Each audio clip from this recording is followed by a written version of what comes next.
الرحمن الرحیم اللہم صلی علی محمد و آل محمد وعجل فرجہم۔ ناظرین کرام السلام علیکم۔ خداوند متعال نے سورہ بقرہ کی آیت نمبر 183 میں یہ ارشاد فرمایا کہ اے ایمان والو تم پر روزے کو واجب قرار دیا گیا ہے جس طریقے سے تم سے پہلے والوں پر روزے کو واجب قرار دیا گیا تھا۔ ماہ رمضان المبارک میں خداوند متعال نے روزے کو واجب قرار دیا ہے، لیکن سوال یہ ہے کہ کن کن لوگوں کے اوپر روزہ رکھنا واجب ہے اور کن لوگوں پر روزہ رکھنا واجب نہیں ہے۔ تو آئیے جانتے ہیں پہلے ہم کہ کن لوگوں کے اوپر روزہ رکھنا واجب ہے۔ ہر وہ شخص کہ جو ماہ مبارک رمضان کی پہلی تاریخ کو بالغ، عاقل اور بے ہوش نہ ہو، ایسے شخص کے اوپر روزہ رکھنا واجب ہے۔ لیکن ہاں کچھ لوگ ایسے ہیں کہ جن پر روزہ رکھنا واجب نہیں ہے، آئیے ان کے بارے میں جانتے ہیں۔ سب سے پہلے تو نابالغ بچوں اور دیوانوں کے اوپر روزہ رکھنا واجب نہیں ہے۔ اسی طریقے سے ایسی خاتون کی جو حیض یا نفاس کی حالت میں ہو، ان کے اوپر بھی روزہ رکھنا واجب نہیں ہے۔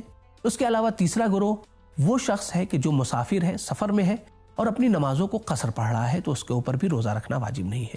چوتھا گروہ وہ ہے کہ جس کے لیے روزہ رکھنا نقصان کا سبب ہو یا سختی کا سبب ہو کہ جسے عام طور سے برداشت نہیں کیا جا سکتا، کہ جسے ہم 3 گروہوں میں تقسیم کر سکتے ہیں۔ نمبر 1 ایسے بوڑھے افراد کہ جن کے لیے بڑھاپے کی وجہ سے روزہ رکھنا نقصان کا سبب ہو یا بہت زیادہ سختی کا سبب ہو کہ جسے برداشت نہیں کیا جا سکتا۔ نمبر 2 حاملہ خاتون کے جس کے لیے روزہ رکھنا بچے کے لیے یا خود اس کے لیے نقصان کا اور سختی کا سبب بنے، تو ایسی صورت میں اس کے اوپر روزہ رکھنا واجب نہیں ہے۔ نمبر 3 وہ خاتون کے جو بچے کو دودھ پلا رہی ہو اور روزہ رکھنا اس کے لیے یا بچے کے لیے نقصان کا سبب ہو، تو ایسی صورت میں اس کے اوپر روزہ رکھنا واجب نہیں ہے۔ یہاں تک ہمیں یہ معلوم ہو گیا کہ کن لوگوں کے اوپر روزہ رکھنا واجب نہیں ہے۔ تو روزے کے سلسلے سے سب سے اہم مسئلہ نیت کا مسئلہ ہے۔ اس کے سلسلے سے آیت اللہ السیستانی کیا فرماتے ہیں، آئیے جانتے ہیں۔ آیت اللہ السیستانی حفظہ اللہ کا فتویٰ یہ ہے کہ روزے دار ماہ رمضان المبارک کی ہر رات کو اگلے دن کی نیت کر سکتا ہے۔ اسی طریقے سے ایک دن ہی پورے مہینے کی بھی نیت کر سکتا ہے، الگ الگ نیت کرنا ضروری نہیں ہے۔ ان اہم باتوں کو جاننے کے بعد آئیے جانتے ہیں کہ روزہ کن کن چیزوں سے باطل ہو جاتا ہے، کن چیزوں سے روزہ ٹوٹ جاتا ہے۔ سب سے پہلی چیز کہ جس سے روزہ باطل ہو جاتا ہے وہ ہے کھانا اور پینا۔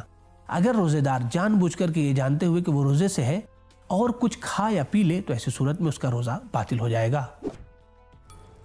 روزے کی حالت میں اگر بھولے سے ہم کوئی چیز کھا لیتے ہیں تو کیا ہمارا روزہ باطل ہو جائے گا؟ اگر کوئی شخص بھولے سے کوئی چیز کھایا پی لے رہا ہے تو ایسی صورت میں اس کا روزہ باطل نہیں ہے، لیکن جیسے ہی اسے یاد آئے تو ایسی صورت میں اس کی ذمہ داری یہ ہے کہ فوراً جو کچھ بھی اس کے منہ میں ہے اسے فوراً اگل دے، باہر پھینک دے۔ لیکن ہاں اگر کوئی چیز پیٹ میں چلی گئی ہے تو پھر اسے قے کر کے نکالنا ضروری نہیں ہے۔ کھانے پینے کے سلسلے سے خواتین کے لیے ایک اہم مسئلہ پیش آ جاتا ہے۔ وہ مسئلہ یہ ہے کہ خواتین کھانا بناتے وقت نمک وغیرہ کو چکھنا چاہتی ہیں، تو کیا نمک چکھنے سے روزہ باطل ہو جاتا ہے؟ نہیں، نمک چکھنے سے یا کوئی ایسی چیز مزہ چکھنے سے، چونکہ معمولاً وہ حلق تک نہیں پہنچتا، صرف زبان سے مزہ چکھا جاتا ہے، تو ایسی صورت میں روزہ باطل نہیں ہوگا۔ دوسری چیز کہ جس کے ذریعے سے روزہ باطل ہو جاتا ہے وہ ہے جمع کرنا، ہم مستری کرنا۔ چاہے منی نہ بھی نکلے پھر بھی ایسی صورت میں روزہ باطل ہو جائے گا۔ یہاں پر بعض شادی شدہ افراد یہ سوال کرتے ہیں تو کیا پھر ہم پورے مہینے نزدیک نہیں آ سکتے؟ تو دیکھیں، اسلام آسان دین ہے، اسے ہمیں خود سے سخت بنانے کی ضرورت نہیں ہے۔ اسلام نے جو حکم دیا ہے وہ یہ ہے کہ اذان صبح سے لے کر اذان مغرب تک ہم مصری کرنا منع ہے، پھر اس کے علاوہ آپ آزاد ہیں، رات کے حصے سے لے کے اذان صبح تک آپ ہم مصری کر سکتے ہیں۔ تیسری چیز کی جو روزے کو باطل کر دیتی ہے وہ ہے استمنا، یعنی انسان کا کوئی ایسا کام انجام دینا کہ جس کے ذریعے سے منی نکل آئے، تو ایسی صورت میں روزہ باطل ہو جائے گا۔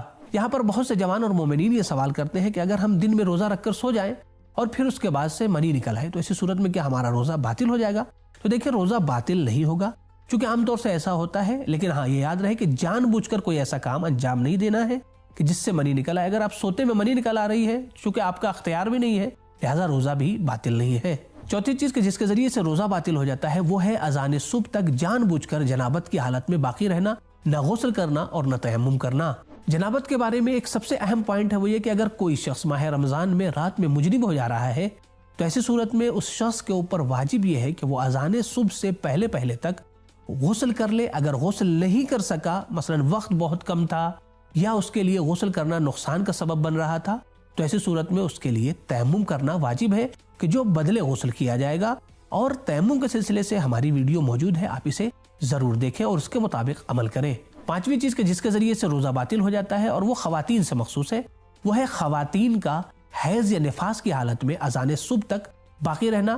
حیض یا نفاس رات میں ختم ہو گیا تھا، منقطع ہو گیا تھا، لیکن آپ نے اذان صبح تک غسل جان بوجھ کر نہیں کیا، تو ایسی صورت میں آپ کا روزہ صحیح نہیں ہے، روزہ باطل ہوگا۔ یہاں پر ایک مسئلہ قابل ذکر ہے کہ اگر ایک خاتون روزے سے تھی، اذان صبح کے بعد اس نے نیت کیا، لیکن اذان مغرب سے ایک لحظہ بھی پہلے وہ اس نجاست کی حالت میں آ گئی تو ان کا روزہ اس دن کا باطل ہو جائے گا۔ اب انہیں اس کی بعد میں قضا کرنی ہوگی۔ چھٹی چیز کہ جس کے ذریعے سے روزہ باطل ہو جاتا ہے، اور آیت اللہ سستانی حفظ اللہ، آیت اللہ خامنئی حفظ اللہ اور تقریباً تمام مراجع کرام نے جسے ذکر کیا ہے، وہ ہے سیال چیز سے انیما لینا، کہ جس کے ذریعے سے روزہ باطل ہو جاتا ہے، چاہے وہ مجبوری میں ہو، علاج کے خاطر بھی ہو، روزہ باطل ہو جائے گا آپ کا۔ ساتویں چیز کہ جس کے ذریعے سے روزہ باطل ہو جاتا ہے وہ ہے قے کرنا۔ اگر روزے دار جان بوجھ کر قے کر رہا ہے تو ایسی صورت میں روزہ باطل ہو جائے گا، لیکن ہاں اگر بے اختیاری طور سے انسان کو الٹی آ گئی، قے کر دیا، تو ایسی صورت میں روزہ باطل نہیں ہوگا۔ آٹھویں چیز کہ جو روزے کو باطل کر دیتی ہے، اور آیت اللہ سستانی حفظ اللہ اور آیت اللہ خامنئی حفظ اللہ دونوں مراجع کرام نے احتیاط واجب کہا ہے یہاں پر، وہ ہے غلیظ غبار کا حلق تک پہنچانا، کہ جس کی بنا کے اوپر انسان کا روزہ باطل ہو جائے گا، لیکن ہاں احتیاط واجب کہا ہے یہاں پر دونوں مراجع کرام نے۔ اسی طریقے سے نویں چیز کہ جس کے ذریعے سے روزہ باطل ہو جاتا ہے، اور آیت اللہ سستانی حفظ اللہ اور آیت اللہ خامنئی حفظ اللہ دونوں مراجع کرام کے نزدیک احتیاط واجب ہے، وہ ہے خداوند متعال پر یا پیغمبر اکرم پر یا ائمہ اطہار پر بہتان باندھنا۔ اور آخری چیز کہ جس کے ذریعے سے روزہ باطل ہو جاتا ہے، جسے آیت اللہ خامنئی حفظ اللہ نے ذکر کیا ہے، آیت اللہ سستانی حفظ اللہ نے ذکر نہیں کیا ہے، وہ ہے اپنے پورے سر کو پانی میں ڈبونا۔